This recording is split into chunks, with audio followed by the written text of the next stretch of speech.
오늘 본문 말씀인 역대상 19장은 이 사무엘하 10장과 병행 본문이고, 또 역대상 20장의 말씀은 사무엘하 12장과 또 21장과 이 병행해서 우리가 말씀을 묵상할 수 있습니다.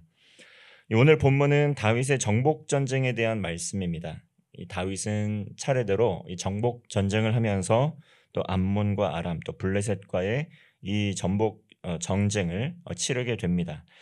그 과정에서 우리는 하나님의 언약이 성취되는 그러한 과정을 볼 수가 있습니다. 하나님께서 다윗과 함께 하셨습니다. 이 하나님과 함께하는 다윗, 그 결과 어떻게 됩니까? 다윗의 정복 전쟁을 통해서 이스라엘은 더욱 세계 속에서 견고한 나라로 든든하게 세워져 갔다는 것입니다. 물론 다윗 혼자만 그 일을 감당한 것이 아니었습니다. 여호와 함께 하시는 이 다윗 혼자만 감당한 것이 아니고 용맹한 용사들의 또한 지원이 있었습니다. 그것 또한 하나님의 도우심 때문이었습니다. 이 하나님께서는 하나님의 일을 행하실 때에 또 실력이 뛰어난 용사들이 다윗과 함께 할 수 있도록, 또 하나님의 섭리 가운데 또 다윗과 동역할 수 있도록 보내주셨다는 것이죠. 그러한 과정에서 하나님께서는 다윗에게 이 완전한 승리를 주셨습니다. 다윗을 높여주시고 하나님께서 다윗에게 이 권한을 위임해 주시고 권세를 주신 것이죠. 이 다윗은 차례로 이 주변의 나라와 전쟁에 승리하면서 점점 세력이 더 강하여지고 또 세계 속에서 뛰어난 나라가 될 것이라고 약속하였던 그 하나님의 언약이 성취되어 갑니다. 먼저 1절에서 15절까지 말씀은 암몬과의 전쟁에 대한 말씀입니다. 1절과 2절의 말씀 보겠습니다. 그 후에 암몬 자손의 왕 나하스가 죽고 그의 아들이 대신하여 왕이 되니 다윗이 이르되 한운의 아버지 나하스가 전에 내게 호의를 베풀었으니 이제 내가 그의 아들 한운에게 호의를 베풀리라 하고 사절들을 보내서 그의 아버지 죽음을 문상하게 하니라. 다윗의 신하들이 암몬 자손의 땅에 이르러 한운에게 나아가 문상하매. 예전에 한운의 아버지 나하스가 다윗에게 호의를 베푼 적이 있었습니다. 그래서 다윗은 이 나하스의 죽음 소식을 듣고 사절단을 보내서 문상을 하려고 했습니다. 고마움이 있었기 때문이죠. 순수하게 애도의 마음을 표하기 위한 것이었는데, 그런데 그의 의도와는 다르게 예상하지 못한 일이 일어났습니다. 3절 말씀을 보면 암몬의 반백들이 이렇게 조문하러 온 다윗의 이 사절단이 이 사실은 암몬 땅을 정탐하고 또 그 후에 전복시키려는 음모를 가진 자들이다. 이렇게 이 다윗의 의도와는 전혀 다른 왜곡된 보고를 하게 됩니다. 사실과 달랐다는 것이죠. 그래서 한우는 이 다윗의 사절단에게 또 수치를 주게 됩니다. 이 사절단의 수염을 밀고 의복을 잘라서 돌려보냈다라는 것이죠. 이것은 이 사절단이 이 포로와 같은 상황인 것처럼 이렇게 수치를 줘서 보낸 것입니다. 이것은 다윗과 전혀 화친할 마음이 없고 너희들은 만약에 우리나라 쳐들어와 보아야 포로가 될 것이다, 이렇게 선전포고를 한 것입니다. 그리고 암몬은 이미 선전포고를 했기 때문에 이를 대비하기 위해서 먼저 공격 준비를 했습니다. 막대한 양의 은을 지불하고 또 북부 아람인들에게 병거와 기마병 또 군대를 고용하기도 했습니다. 다윗은 이에 맞서 싸우기 위해서 요압과 군대를 보냈다라는 것이죠. 이렇게 예상치 못한 상황 가운데에서 이 다윗은 이 암몬과의 전쟁을 치르게 됩니다. 그 가운데에서 다윗과 함께했던 요압, 힘써 싸울 것을 격려하면서 독려하면서 이 하나님의 선한 뜻을 구하는 것을 볼 수 있습니다. 13절 말씀을 보면 너는 힘을 내라. 우리가 우리 백성과 우리 하나님의 성읍들을 위하여 힘을 내자. 여호와께서 선히 여기시는 대로 행하시기를 원하노라 하고, 이것은 요압이 아비새에게 힘을 내자고 독려한 말씀입니다. 여호와께서 선을 이루어 주실 것을 믿음으로 선포하는 가운데 격려한 것이죠. 다윗은 화친을 맺으려고 했던 그 의도와는 다르게 전혀 예상하지 못한 도전 또 고난을 마주하게 됩니다. 그런데 그 과정에서도 하나님을 신뢰하면서 믿음으로 대적들과 맞서 싸워 나아갔다는 것이죠. 그들의 용사들도 그렇게 하였습니다. 어려움을 당할 때 믿음으로 하나님과 동행하며 하나님께 뜻을 구하며 하나님께 나아갔습니다. 그리고 서로를 격려하면서 하나님의 선하심을 의지하고 선포하면서 굳건한 믿음으로 전쟁에 임하였다는 것이죠. 이렇게 예상치 못한 도전, 어려움을 직면하게 될 때 우리는 마음이 흔들리고 또 간담이 서늘해지고 또 두려움에 휩싸일 수 있습니다. 또 때로는 이와 같이 오늘 상황에서와 같이 우리의 삶 속에서 호의를 베풀려고 했던 대상에게조차 예상치 못한 적대감을 또 느끼게 되고 그러한 상황 가운데 놓일 때도 있다는 것이죠. 그럴 때마다 우리는 어떻게 해야 합니까? 하나님을 의지해야 된다는 것입니다.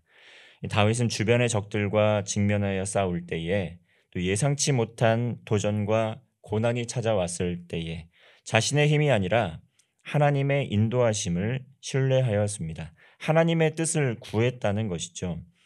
그러므로 우리들도 삶을 살아가는 가운데 마주하게 되는 이 끊임없는 도전과 고난의 순간을 마주하게 될지라도 하나님께서 허락하여 주신 지혜와 힘을 구하며 하나님을 의지해야 된다는 교훈을 얻을 수가 있습니다. 삶을 살아가다 보면 대적자들에게 둘러싸여서 특별히 호의를 베풀려고 했던 사람에게도 이러한 어려움을 겪을 때가 있습니다.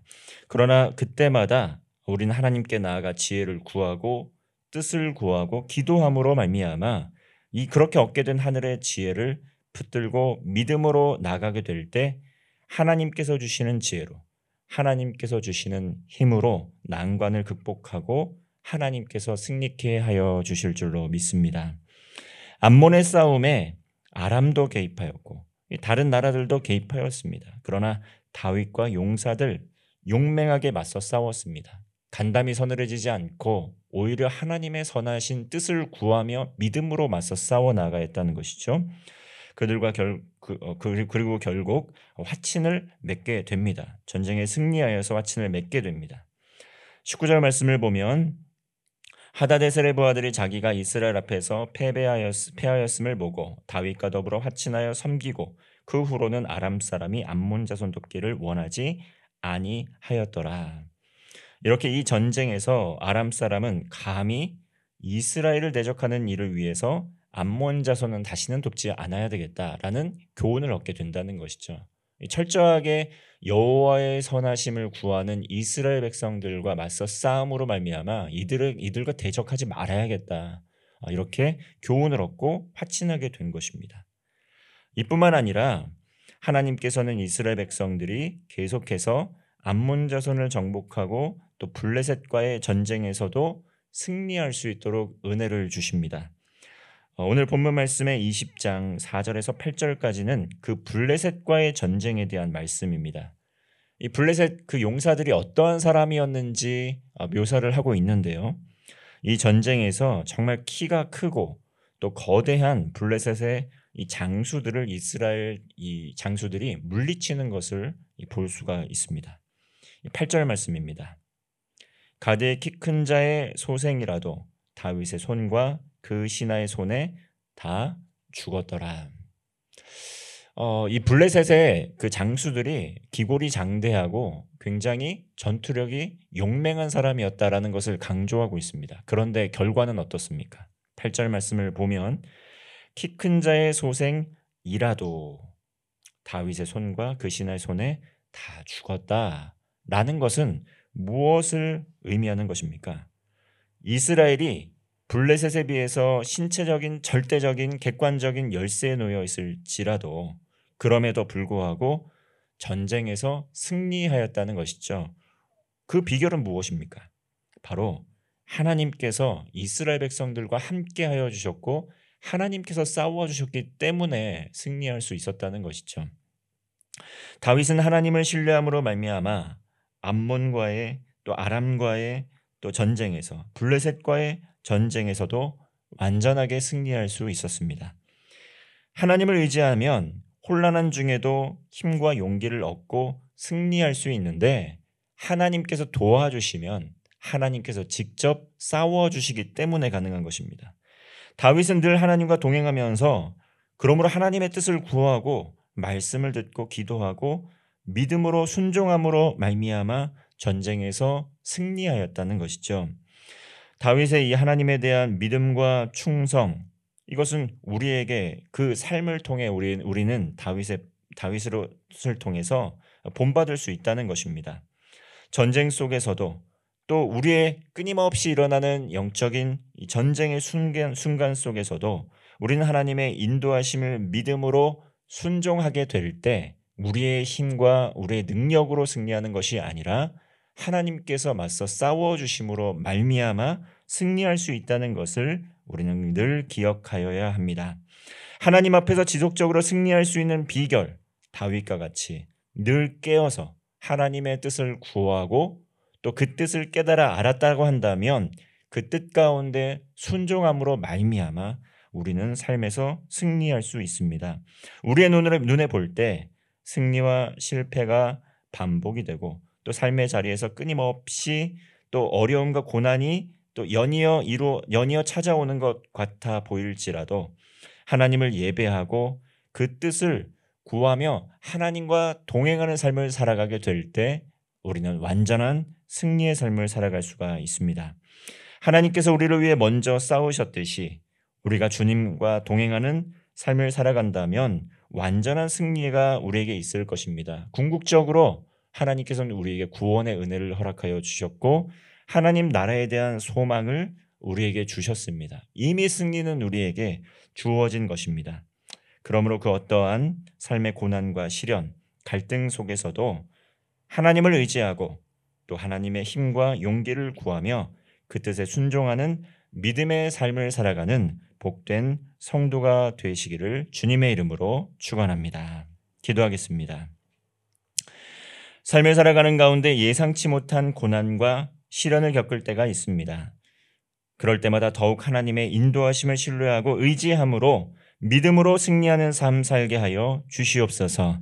생사화복의 주권자가 바로 여호와 하나님이심을 믿음으로 고백하게 하여 주시고 우리의 모든 삶을 주님께 맡겨드립니다.